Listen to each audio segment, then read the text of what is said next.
Hello friends, চলে এসেছি আবার একটা নতুন রেসিপি নিয়ে। যা গরম পড়েছে, সত্যি হিমশিম খেয়ে যাচ্ছে মানুষজন, কিন্তু এর থেকে আমাদের কিছুটা আরাম পাওয়ার জন্য বাড়িতে বানিয়ে ফেলতে পারো এরকম ঝটপট আইসক্রিমের রেসিপি।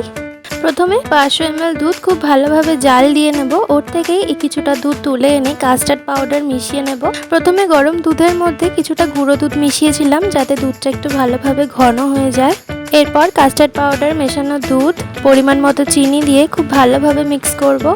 তারপর দিয়ে দেব পরিমাণ মতো এলাচের গুঁড়ো আর কিছুটা আমন্ড বাদাম। এই দুধের মিশ্রণটা হালকা ঠান্ডা হয়ে এলে একটা বাটিতে নামিয়ে নেব। এর ওপরে ফয়েল পেপার দিয়ে ঢাকিয়ে ফ্রিজে ওভারনাইট রেখে দেব।